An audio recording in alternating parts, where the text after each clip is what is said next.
Бүгүн Кумтөр алтын кени боюнча түзүлгөн мамлекеттик комиссиянын төрагасы Акылбек Жапаров жогорку кеңеште маалымат жыйын өткөрүп, Кумтөр кени ишмердүүлүгүн текшерүү боюнча түзүлгөн мамлекеттик комиссиянын ишинин биринчи этабы жыйынтыкталганын билдирди. Айтымында 300гө жакын барактан турган отчет түзүлүп, анда Кыргыз Голд компаниясы салыктуу убагында төлөп, мыйзамдарды сактоого милдеттүү экени белгиленген. Ошондой эле сууга канчалык зыян келтирилгени жана эсеп палатасынын изилдөөлөрүнүн жыйынтыктары да камтылган. Андыктан Акылбек Жапаров бул отчетто талаш тартышсыз далилдер топтолгонун кошумчалады. Аны менен катар Жапаров бул ирет коопсуздук маселеси биринчи орунга коюларын жана контроль 2-3 эсе күчөтүлөрүн билдирди. Өкмөт көзөмөлдөп аткан функциялардын баары 2 эсе 10 эсе күчөтүлөт. Алтын үчүн, акча прибыль үчүн жанталашпайбыз. Ошондуктан мындан ары Теңиз мырзадан биз суранып атабыз, өкмөт дагы суранып атат. Мындан ары коопсуздук маселесин көңүлүңүздөргө биринчи орунга коюңуздар. Бирок буга чейин тилекке каршы техногенный деп коебуз, адам баласынан тышкары ушундай коркунучтардын баарын 28 жылдан бери канадалыктар жасап кетти. Жана 60 метр бийиктиктен өйдө өтпөгүлө, жана угулу мындай жайыгыраак кылгыла 35 дегендин ордуна 60 кылып 130га чейин көтөрүп, алардын баарын бир күндө эле жок кыла албайбыз да. Ошолорго бүгүнкүгө чейин мыйзам бузалардын баарына тең ошо канадалык менеджерлер жооп берет. Биз ошо боюнча өзүбүздүн изилдөөлөрдүн баарын тактадык. Мына бирок Теңиз мырза киргенден кийин мыйзам бузууларга бул киши да жол бербейм деп атат. Анан мына экологтор боюнча Динара Сейина бул дагы жол бербейт. Техника безопасности боюнча дагы бир дагы өкмөттүн контролдук функцияларын аткарып аткан кишилер көздүн жаздын астында калбайт. Текшерүүлөр, контроль 2-3 эсе көбөйтүлөт. Ошол эле учурда Жапаров Кумтөр Голд компанияга салынган 1 миллиард 166 миллион доллар салыктын чоо жайын түшүндүрүп, анын таржымалына токтолду. Жапаровдун айтуусунда 1 миллиард 166 миллион доллар Кумтөр Голд компания Центрага которгон дивидендтерден алынбай алган салык болгон. Бирок ошол эки Кыргыз Голд компания тиги дивидендтерди Центрага жиберип атканда салык төлөбөйт да. Внутривидовые сделки, третьи лица деп соглашениянын ичинен жазып койгон экен. Ошонун негизинде биз төлөбөйбүз дейт.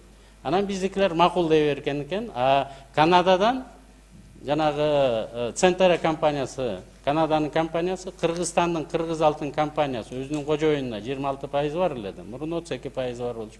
Ошого дивиденд төлөгөндө 84 миллион доллар дивиденд төлөгөндө 5% кармап калыптыр да. Анан биздин салык инспектору айтат да, бу кандай силер? Кыргызстандын Кыргыз Голд компаниясы силерге Канадага дивиденд төлөсө биз кармабайбыз.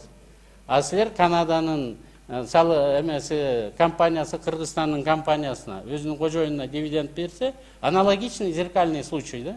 Силер кармайсыңар да, биз эмнеге кармабайбыз деп, анан 10% ошо салыкты туура деп акт жазып берет да. Мына ошол экинин негизинде биз 1 миллиард 328 миллион доллар дивидендти Кыргыз тараптан Центрага, Торонтого төлөгөн экен. Ошого 10% салыгыбызды салдык, 138 миллион долларга.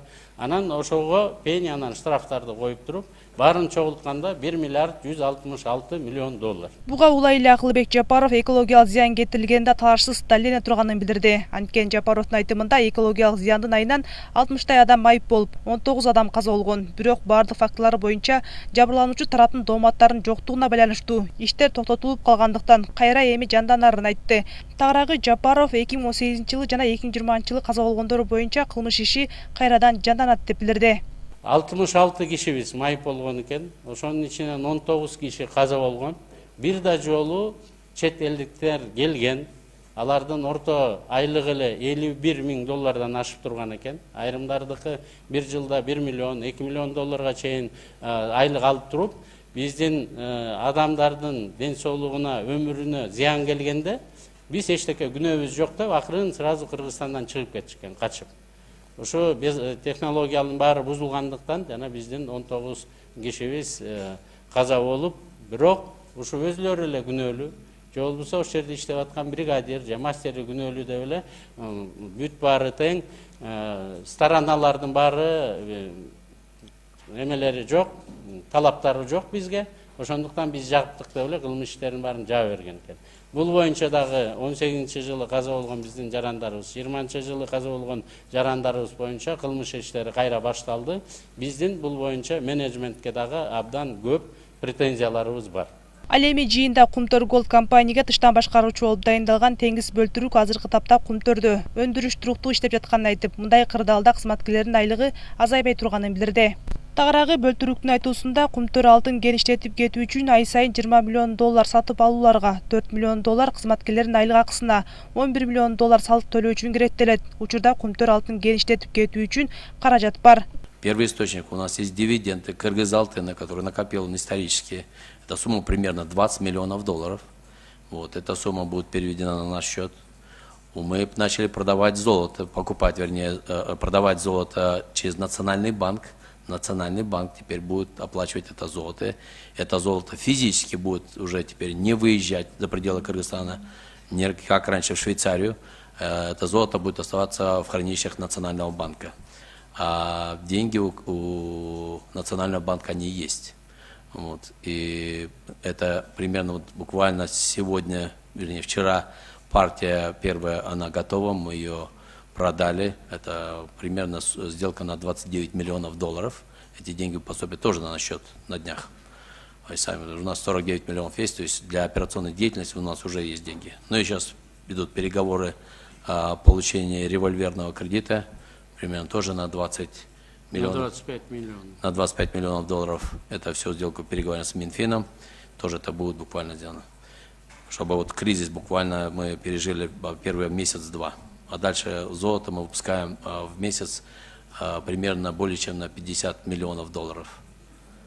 Так что этих денег там для операционной деятельности на все у нас должно хватить. Жыйындын жүрүшүндө Кумтөрдү улутташтыруу боюнча маселе козголду. Анда Кумтөр боюнча мамлекеттик комиссиянын төрагасы Акылбек Жапаров Кумтөрдү улутташтыруудан эмнеге качып жатканын себебин түшүндүрдү. Бирок Жапаров ошол эле маалда бул вариантты дагы карап жатышканын, андыктан учурда юристтер менен биргеликте талдоо жана анализдөө аракеттери жүрүп жатканын белгилеп өттү. Мен кичине баягы улутташтыруу деген сөздөн качып эле келатканым. Жер, андагы гендер бүт кыргыз элинин. Биз буларга концессияга убактылуу эле 50 жылга иштетесиңер деп бергенбиз да. Ошондуктан жер деген ген биздики болуп атса, концессиясын биз токтотуп же алып кое турган болсок, анда эмнени улутташтырабыз? Ошо боюнча дагы такташ керек, көрүш керек. Бирок бул вариантты дагы биз карап атабыз. 5-6 варианты. Баягыдай эле кеттик деп эле кетип калган жерибиз жок да. Айтып аткан бул улутташтыруу боюнча мыйзамдын баарын тең Атамекен фракциясы убагында Ишенбай Дүйшөнбиевич Кадырбеков бир топ адистер менен даярдап, көрүп, баары парламентке чейин жетип, бияктан дагы талкуу болгон экен. Биз ошо материалдардын баарын азыр юристтер менен талдап, көрүп чыгып, изилдеп атабыз, тактайбыз. Анан bir күнү керек учур болгондо айтабыз, эми атасы өлсө деле угузат экен да. Мен орусча айтпадым. Чем бесконечный ужас для Кыргызстана в течение 30 лет, лучше ужасный конец для коррупционного менеджмента ЦНТР будет объявлен. Когда? Посмотрим. Ал эми буга улай эле так ушул Кумтөрдү улутташтыруу маселеси боюнча Кумтөргө убактылуу жетекчи болуп дайындалган Теңиз Бөлтүрүк да кеп козгоду. Айтымында азыр улутташтыруудан да жакшы мүмкүнчүлүктөр бар деп эсептейт. Вот у нас сейчас есть вариант намного лучше, чем национализация. И поверьте, сейчас вот та самая юридическая поддержка, которая оказывается за рубежом, они нас уверены, что мы не лучше нам не заговаривать о национализации этого объекта. У нас есть очень хорошие шансы самим подать на арбитраж и выиграть эти сделки. Поэтому зачем нам брать риск? Национализация это всегда. У нас есть крайний шаг, мы к этому можем прийти всегда. Поэтому мы не будем сейчас пока даже воспользоваться, поэтому мы воздерживаемся от этого. Эске сала кетсек, ушул жылдын 7-майында Бишкектин Октябрь райондук соту Кумтөр Голд компаниясынын Кыргызстандын экология мыйзамдарын бузганы үчүн мамлекетке 261 миллиард 719 миллион 674 миң сом керемте төлөп берүүгө милдеттендирген. Ошол эле учурда депутаттык комиссия эл аралык сотко даярданып жатканын билдирген. Бирок 8-майда Сентера Голд билдирүү таратып ишканага коюлган доолор таптакыр негизсиз экенин, ал эми парламентте кабыл алынган мыйзам 2009 жылдагы макулдашууга карама-каршы келерин айткан.